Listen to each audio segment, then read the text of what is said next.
The story begins with undocumented immigrants coming from Mexico, hiding inside a large trailer until they reach the U.S. border, where they all scatter. One of them is a man named Fernando. He walks to the nearest city and goes to a specific woman. This woman takes him and drives him to San Francisco. There, Fernando goes to a certain house. He has the address and is supposed to take shelter there upon arrival. Anyway, he gets there and knocks on the door, but no one answers, which leads him to enter the house through the balcony. As soon as he gets inside, he eats all the food in the fridge and stays there until night, when the owner of the house arrives, a woman named Jennifer. Jennifer is an American businesswoman who has a relationship with Fernando. They share a love story and the like. She is the one who gave him money and helped him travel to the U.S. There is clearly a big age gap between them, yet they are supposedly in love. Later, we learn that Jennifer is a very successful businesswoman who owns ballet academies all over the world, including in Mexico, where Fernando came from. This explains how they met. She met him at one of her academies, and they started a relationship, after which she helped him come to America. We also learn that Jennifer's family, her brother Jack and her father Michelle, are her business partners. However, it is very clear that her brother Jack dislikes people who come to their country illegally, especially Mexicans. This doesn't sit well with Jennifer, so she responds to him somewhat harshly. Her brother is surprised and asks, "Why are you defending them so fiercely?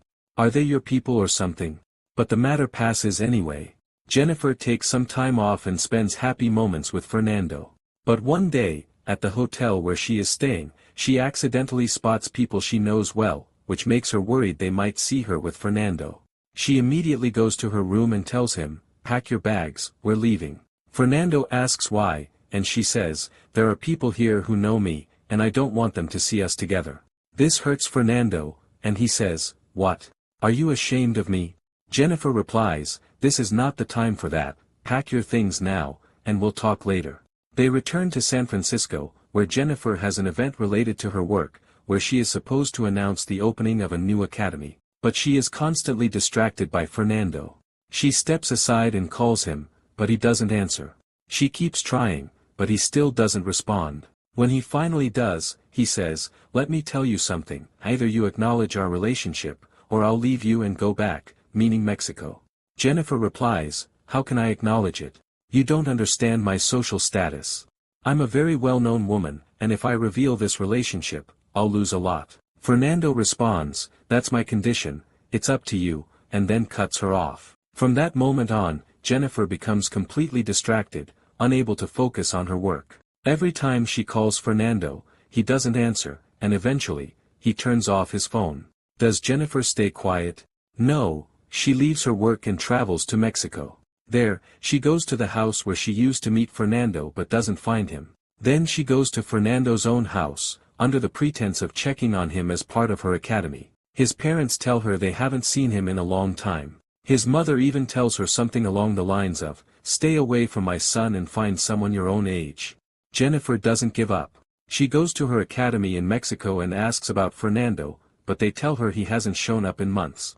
She returns to her house in Mexico and tells the maid, "I'm going back to the U.S., but if you see Fernando or if he comes here, call me immediately." Then she goes back to America, not to her work, but straight to an immigration officer, asking if they have arrested someone matching Fernando's description. The officer says it's difficult since they arrest many people daily. Jennifer insists, "I want you to find him, no matter what it takes. I'll pay whatever you ask."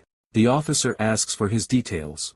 One day later, while Jennifer is heading with her father to a ballet event, she suddenly sees Fernando standing on the street, surrounded by people, some of them involved in ballet academies and clearly wealthy and knowledgeable in the field. In that moment, she wants to go to him, but her social status stops her. She controls herself and enters the venue with her father, then tells him she's going to the restroom. She goes back to Fernando and notices a head of a fine arts institute talking to him and giving him his card, a man Jennifer already knows. She waits until the man leaves, then immediately calls out to Fernando.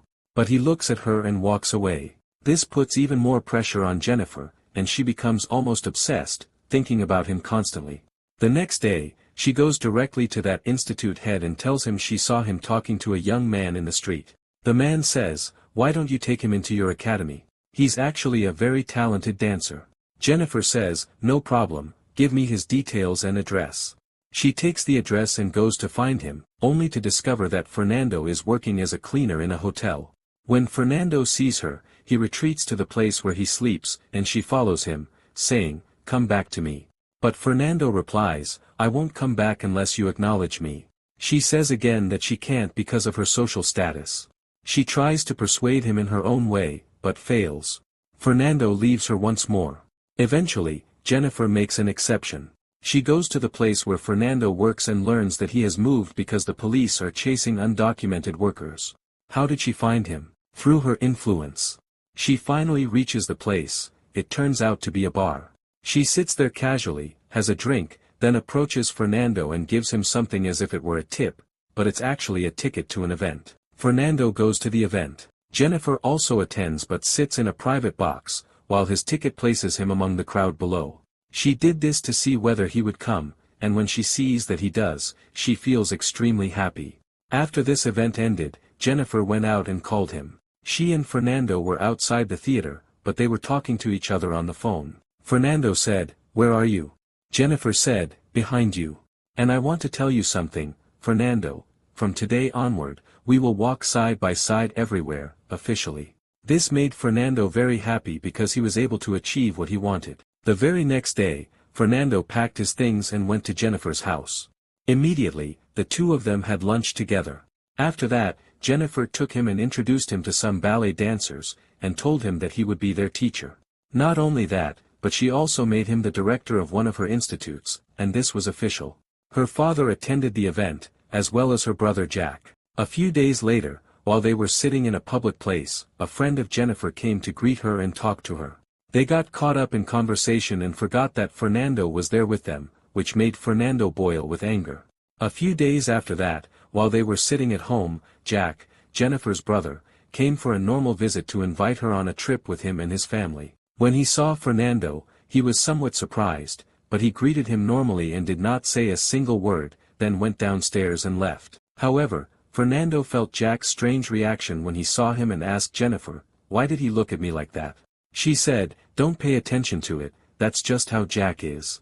The very next day, Jennifer's father took her to a public place and spoke to her alone. He said, "By the way, Jack told me what he saw yesterday.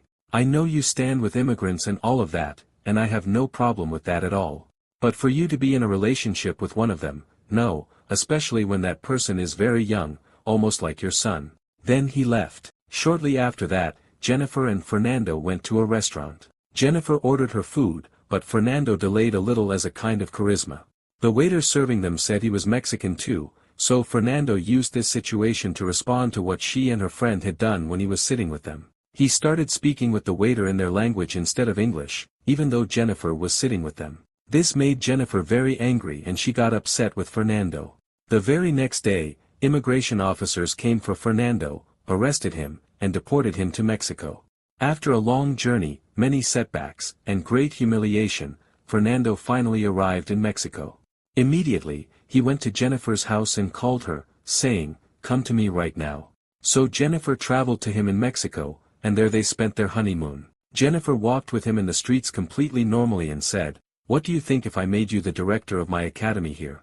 Or better yet, I will open a new academy and make you its director, and you choose the dancers you want yourself." Fernando said, "Honestly, I don't like staying here. I want to go back to America again." She asked, "Why?" He said, "I feel happier there." Jennifer said, "How will you travel again when you've already been deported?" Fernando said, "I know someone who can help me travel again, but I need a small favor from you, just someone to take me from point A to point B." When he insisted a lot on this matter, Jennifer finally said, "I want to tell you something honestly, and I don't want you to get angry at me. Fernando, I was the one who reported you to immigration. Because back there I didn't know how to walk with you, or live with you, or be with you comfortably. But here in Mexico, I feel free with you, we go out freely, we sit freely, I don't carry any burden and I'm not afraid of anything." Fernando said, "You were the one who did that to me? Fine." Suddenly, Fernando completely changed. He left the room and locked the door, imprisoning her inside the apartment in a place between the room and the garden where she could not leave the house. Not only that, but he took her phone and laptop and put them in a water basin and turned on the water, destroying them. Then he started bringing her food like prisoners, and when she asked to use the bathroom, Fernando would say, "Do it in the garden." Not only that, but he would enter and sit with her against her will. Jennifer kept enduring all of this. She later asked him if he had heard her and accepted or not, but Fernando did not listen to her and continued what he was doing, keeping her imprisoned in the house, not allowing her to use the bathroom freely, and doing whatever he wanted. This made Jennifer realize she was almost like a kidnapped person. One day, the maid came to clean the house, but Fernando sent her away. Jennifer tried to signal her, but the maid did not see her. On another day, the driver came and told Fernando, "Today is Jennifer's flight." Fernando said, "She will postpone her trip a little."